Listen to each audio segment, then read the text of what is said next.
I will tell you the truth. I traveled to India to chase fame. For them, the people whose voice I made heard. Because no one else cared to listen. I guess people stopped listening because they were too busy watching the news or fighting amongst each other. But India wouldn't make it easy for me. Alright, it was very hard.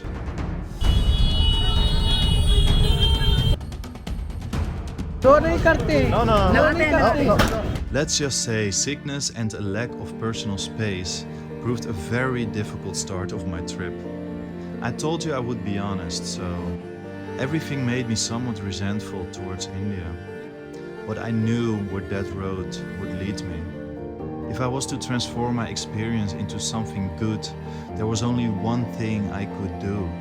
I had to take one more step into the country which had made it a habit to shock me.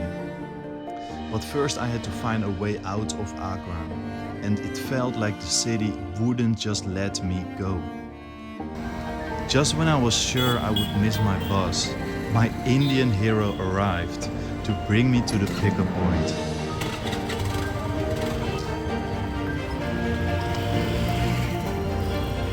We fought our way through crazy traffic. And when we arrived, I could only laugh. There was no way I could have ever found this place by myself. But it didn't matter, not anymore. What did was that I made it. So I made it to my sleeper bus just in time, and for now I'm just really happy I'm not stuck in Agra, and I'll be tomorrow in Jodhpur.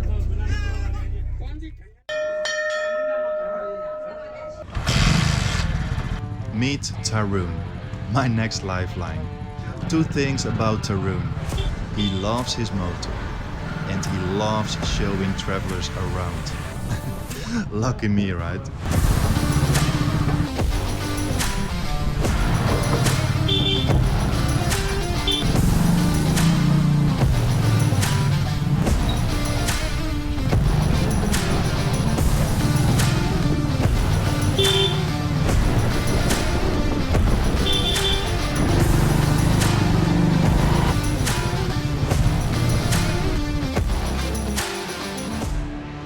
If I was to find my way through India, I had to try to understand it.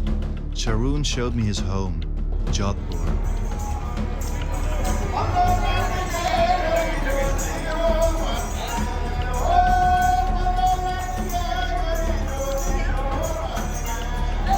Jodhpur is also known as the Blue City because the Brahmin Hindus paint their houses blue to honor their god Krishna. Jodhpur is a city in India's largest state, Rajasthan, also known as Land of Kings. One had to take only one look at the Mehrangarh fort surrounding the city to see why it got this name. Spending time with Tarun taught me that kindness can be found even when life is overwhelming. Maybe especially when it's overwhelming. You just have to believe it's there. Even if you can't see it, you might just have to take a leap of faith.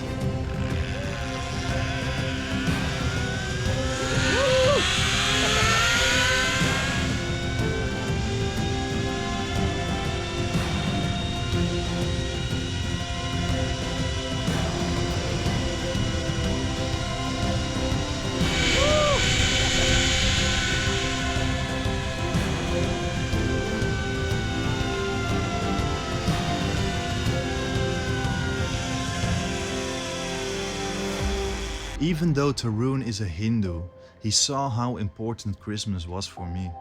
So he invited me to his home on December 25th. He only asked for one favor. Ho ho ho! Merry Christmas! Alright, let's surprise some very good children here. Go and meet. इसको पीयूष से मिलो. Ho ho ho! Merry Christmas! I hear you like chocolate. Can you share these with your sister? His wife prepared me some of the best Indian food I've had. Tarun's wife just prepared some delicious Indian food. And Tarun just did this with the food. Because this is apparently an Indian way to eat it, right? Traditional food of the Rajasthan. So you make like a big mix of it and just enjoy the food. He even got me some Christmas presents. And of course, I couldn't just leave the house without Tarun's mother's blessing. One Christmas I surely never forget. As grateful as I was by the kindness I received from Tarun and his family, I knew if I was to survive India, it would take something else from me. I had to find my own inner strength. Practice anything long enough and you'll learn how to get better at something, which is a skill you can then apply to anything. For me, it was working out.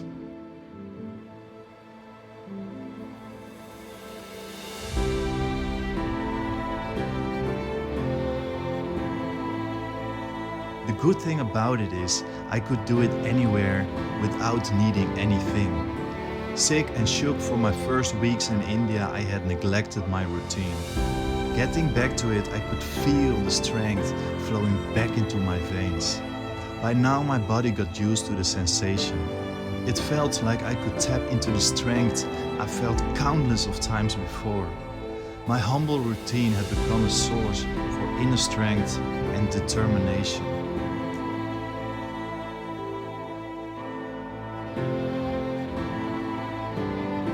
Next, a cold shower to give a kickstart to my cardiovascular system. Or in simple terms, get a proper heartbeat. And what a bliss to meditate again. Finally, I could hear my own thoughts again. Next, I got back out there. This time by myself. First, find some protein. Okay, I'll try the Alibaba omelette. First time in my life, but I hear this is the best omelette shop in town.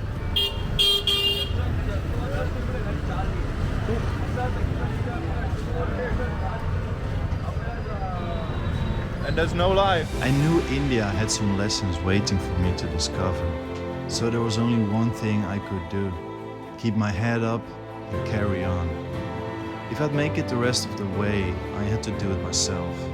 I had to trust on the lessons of the past and have faith more good things were on its way. If I had to fight to get there, sure. The struggle was just a confirmation I was on the right path. Because if we're completely honest, did anything worthwhile ever come from choosing the easy road? This was it for Jodhpur. Thank you very much for having me, Jodhpur. It was a blast. I got some rest, which is very nice, obviously. I really needed it. So I'm ready for anything else that will follow. So bring it on, India. I'm on my way to the next city now, which is going to be Bombay. So see you there. Ciao, namaste.